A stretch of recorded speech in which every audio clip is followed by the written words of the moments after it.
discussão sobre o Fundeb deve seguir hoje na Câmara dos Deputados. E para conversar conosco a respeito, temos aqui a professora da Faculdade de Educação da USP, Sônia Krupa. Bom dia, Sônia. Bom dia, Glauco.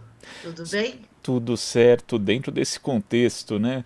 Sônia, antes da gente entrar na discussão em si, no debate que está acontecendo a respeito do Fundeb, da proposta que o governo fez, depois de muito tempo, inclusive relacionada ao Fundeb, eu queria que você falasse a respeito da importância dele, porque muitas vezes essa questão fica solta no noticiário, as pessoas não conseguem compreender com exatidão a importância que tem um Fundeb para a educação brasileira. Então, eu queria primeiro que você falasse a respeito disso, Sônia.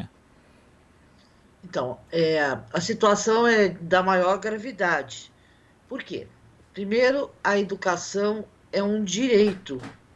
E como direito, ela tem que ser universal. Então, ela é um direito de todos os brasileiros e as brasileiras. E se ela tem que ser universal, o Estado, o poder público, tem que bancar esta educação como um direito humano. Um direito humano. Portanto, da onde vem o dinheiro? O dinheiro virá necessariamente do fundo público, que é constituído pelos impostos. Então, o Fundeb, ele é uma vinculação de recursos dos impostos do fundo público para a educação. Ele é uma vinculação que já está prescrita na Constituição de 88. E ele avança nessa definição constitucional ao se constituir como um fundo que agrega recursos dos estados, dos municípios e da União no direito à a educação básica, que é a educação que vai do zero, da creche, ao ensino médio. Então, o Fundeb é um fundo para a educação básica, que assegura o direito à educação do brasileiro e da brasileira, em escolas públicas. E aí que está a questão também. É um direito, é assegurar um direito. Isso que é o Fundeb, um direito humano. Agora, Sônia, depois de muita discussão, chegou-se ali a um relatório, o texto da deputada professora Dorinha, e o governo se recusou, na verdade, a receber parlamentares durante boa parte desse tempo, boa parte em que esse debate se desenrolou, e no final de semana chegou ali com um texto com algumas propostas, entre elas a de retirar parte dos recursos para destinar ao fundo, num programa social que ainda vai ser criado, que nem se sabe como vai ser exatamente, tentando também retirar outros pontos do texto. Não houve acordo, obviamente não vai haver acordo em um dia e a discussão vai prosseguir hoje.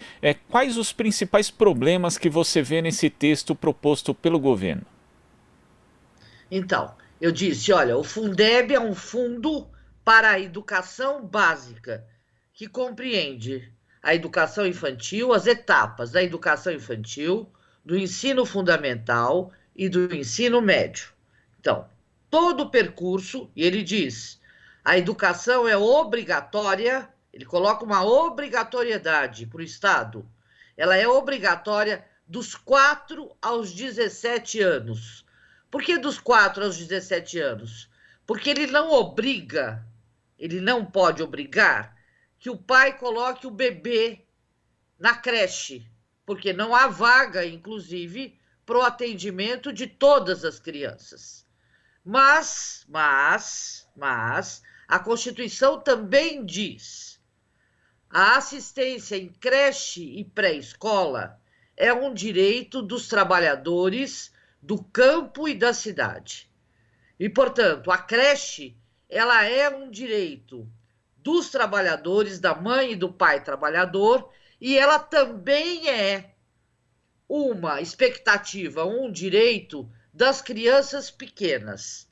Então, o Fundeb ele tem que acabar contemplando, e isto que foi importante no governo Lula, ele passa a contemplar todas as etapas da educação básica.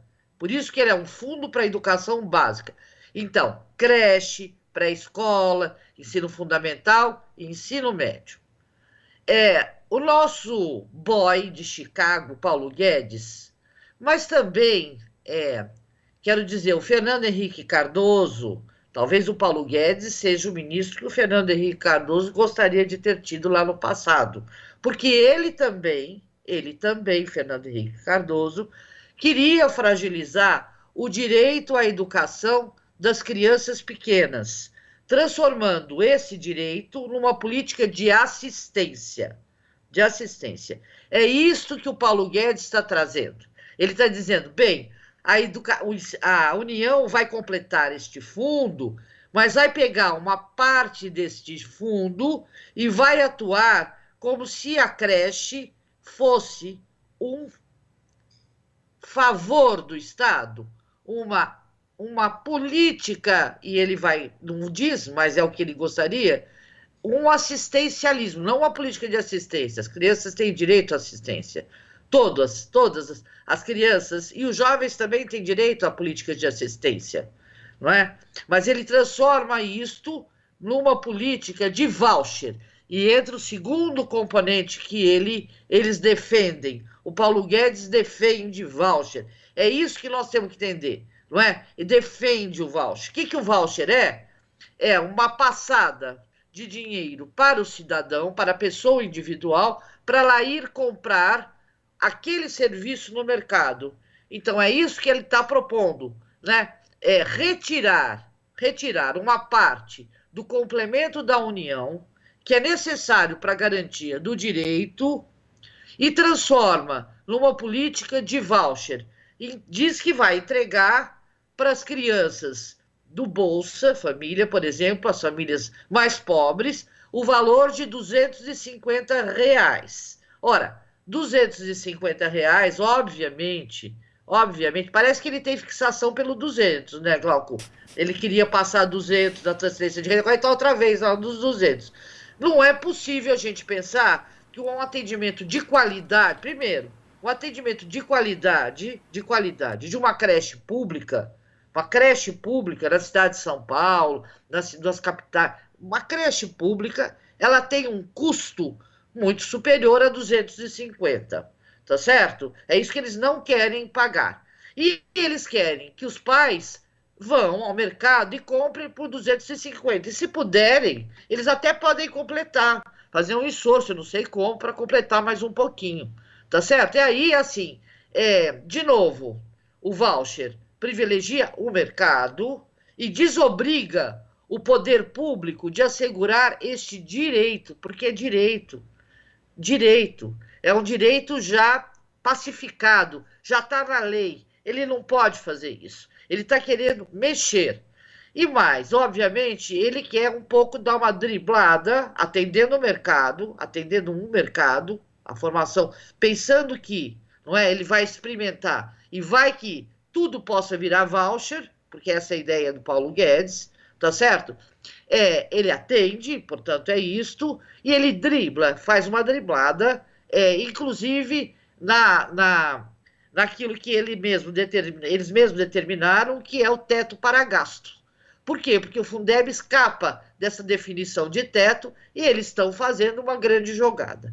Então, Paulo Guedes, ele é um articulador. A gente não deve menosprezar o inimigo, tá certo? Quem pensaria que eles fossem, de repente, de súbito, apresentar essa proposta que agride o direito do povo brasileiro. O Fundeb, ele já está aqui desde 2008, ele ampliou o Fundef, que era um fundo do Fernando Henrique Cardoso, apenas para o ensino fundamental, complementando, não é?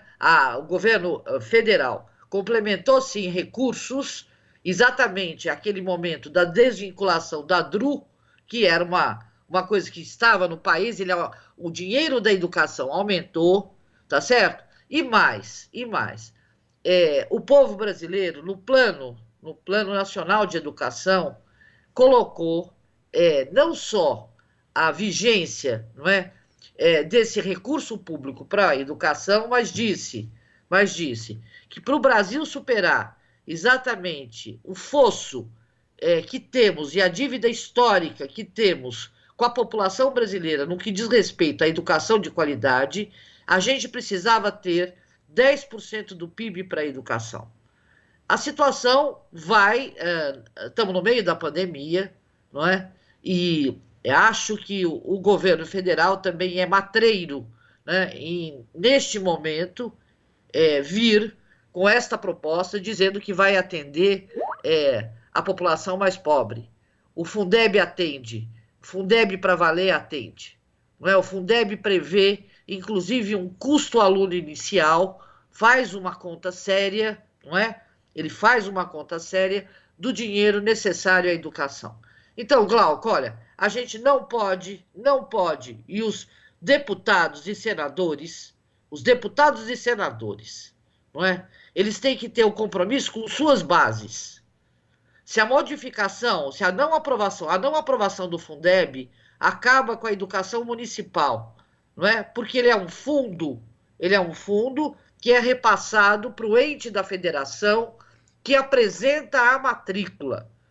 E no Brasil, a partir também do Fernando Henrique, houve um impulso à municipalização do ensino, da educação infantil, essa etapa da educação infantil e do ensino fundamental especialmente, não é? E se o Fundeb não é aprovado, esse repasse, esse per capita que vai para o ente que está atendendo, deixa de ir. Então há uma urgência urgentíssima de que isso seja aprovado, porque senão a educação de muitos municípios, ela só sobra, ela acaba. E lá que estão matriculados os brasileiros e brasileiras, os jovens, o nosso futuro, o futuro desse país. A educação tem que ser vista como o futuro desse país. Ela é o futuro desse país, ela é um direito humano e ela é o futuro desse país. Então a coisa é séria, Glauco, é muito séria.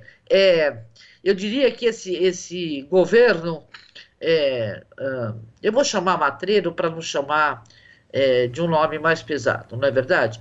Ele vive armando ciladas. É uma cilada.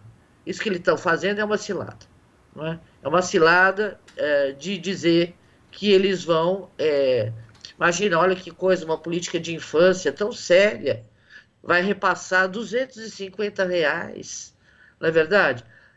Como se a creche tivesse esse custo. Ora, me poupe, ela não tem. Ele não poria... né, o seu neto ou a sua neta numa creche por R$250. Então, primeiro, não custa isso, é insuficiente. E terceiro, ele fragiliza o direito, ele fragiliza a política pública. Ele faz um jogo que acena para o mercado educacional que, olha como nós somos comprometidos com a privatização do ensino. E mais, ele acena para a população mais pobre, dizendo que ele é solidário a ela. E ele fere o direito desta população a uma escola, a um atendimento de qualidade. O Fundeb é Fundeb já, tá certo? É a vinculação de recursos, é a seriedade do serviço público, é a qualidade do serviço público que tem que ser assegurada. É o direito da população que a gente não pode deixar ir para trás. Por isso, senhor deputado, é um apelo ou é uma chamada à responsabilidade de cada um dos deputados e senadores, com suas bases, lá nos seus territórios. Todos nós moramos no município. Vá lá, já está lá, deputado, não é? Bem resguardado do coronavírus? Pois bem, então, abra a janela e veja o seu município, veja os munícipes, veja a população e pense muito bem no que você vai fazer. Pense muito bem no que você vai fazer. Não é? Nós temos que ir para frente, avançar. E é essa a proposta. Nós temos que melhorar a qualidade da educação no país. Nós temos que pensar nisto já. Nós não podemos retroagir. Não é? A creche, ela é um direito. Ela está na política da educação. Ela não é uma política assistencial. Ela não é. Ela é um direito. A educação infantil é um direito. E, portanto, o poder público tem sim que construir o equipamento, que contratar os professores, os profissionais da educação, tem sim que pagar direito a esses profissionais, não é? Com uma jornada adequada. Para quê? Para que a escola pública brasileira tenha qualidade, tenha qualidade. E nós podemos fazer isso. O país pode fazer isso, tá certo? E mais, a reforma tributária que vem por aí tem que pensar nesta direção, pensar em assegurar os direitos da população brasileira, não é? E, portanto, se é uma reforma tributária que pense a justiça social, ricos pagam mais.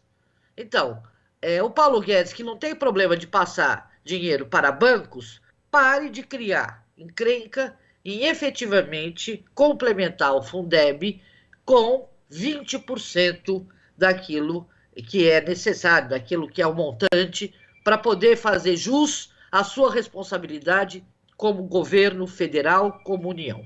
É isso, Glauco, não dá para gente ser suave, sabe? Não dá para gente ser suave, agora é um direito. Direito é coisa séria, muito séria. E é isso que este governo federal quer fragilizar, infelizmente. Infelizmente. Houve toda uma luta grande no Congresso Nacional, nos movimentos sociais, das associações também de classe, nos sindicatos, nas universidades. Eu quero dizer para todos que estão nos ouvindo que acesse o site da Campanha Nacional em defesa da escola, em defesa do direito à educação, a campanha.org.br, onde há todo um material que ajuda a entender. Mas também que acesse o Fineduca, que é um esforço de pesquisadores de todo o Brasil, não é? Uma associação de pesquisa, não é? Acadêmica, com estudos, com contas sérias, que fundamentam, não é? Que ajudaram a construir toda essa luta em torno da manutenção do Fundeb como um direito, do Fundeb para valer, do Fundeb que tem que vir para ficar. Então é isto, e o fineduca.org.br também tem toda uma fundamentação, todo um cálculo, não é, que mostra a seriedade desta proposta. E acho ainda que a deputada Dorinha, que foi a relatora, não é, ela cedeu pontos, não era, olha só, não era o Fundeb que desejaríamos, não é o valor, não é ainda o valor necessário para colocar o Brasil em patamar comparável aos chamados países que tanto gostam de comparar da OCDE. Mas é o Fundeb digno.